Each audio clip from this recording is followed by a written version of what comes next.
Hello guys, তোমরা সব কেমন আছো? আশা করি ভালো আছো, সুস্থ আছো। তো ভাই, এটা যে কবর আসছে না, দেখতে থাকো, ঠিক আছে? তো এটা রাস্তা থেকে না, রাস্তা থেকে 1-1.5 ফুট নিচু আছে, বুঝলে তো? তো আমি চাইছি যে এটা মাটি ফেলানো দরকার, ঠিক আছে? মানে কতটা ডাউন হয়েছে, পুরো পানি পড়ছে আস্তানাতে। আমি চাইছি যে এটাই মানে মাটি ভরুক আস্তানাটাই, প্রশাসন থেকে বা আমাদের প্রধান মেম্বার তো দেখে না এসব, ঠিক আছে?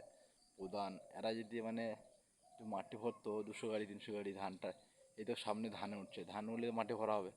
এই মাটি ভরলে কিন্তু জিনিসটা আস্তানা একটু উঁচু হবে, বুঝলে তো? আস্তানাটা উঁচু হবে, ঘেরার তো মানে অন্য অন্য জায়গায় দেখো আস্তানা ঘেরছে, তো আমাদের এদিকে তো আস্তানা কেউ ঘেরছে না। আমি সেটাই বলতে চাইছি যে এটা ভালো হয় খুব। ঠিক আছে ভাই, ভালো থাকবো, রাখছি, ঠিক আছে? তো যে আস্তানাটা তোমাকে দেখাচ্ছি, এটা হচ্ছে 2 নম্বর আস্তানা, মানে ওই আস্তানাটা ওর পাশে আস্তানাটা, ঠিক আছে? তো এটা দেখো, কোনো তুমি দেখতে থাকো ভাই। এটা হচ্ছে রাস্তা, এটা রাস্তা, ঠিক আছে? মানে এটা হচ্ছে রাস্তা, এটা দেখো রাস্তা। আর রাস্তা থেকে ওটা কতটা ডাউন আছে বুঝতে পারছো তোমরা নিশ্চয়ই, বুঝতে পারছো, প্রায় 1-1.5 ফুট ডাউন ওইটা আছে, বুঝলে তো? তো আমি চাই যে এখানে মাটি ভরুক, ঠিক আছে? প্রশাসন থেকে বা পাবলিক থেকে হলেও যদি কিছু পয়সা লাগে তো আমরা, ঠিক আছে, মাটিটা ভরা দরকার আসানাতে, বুঝলে তো?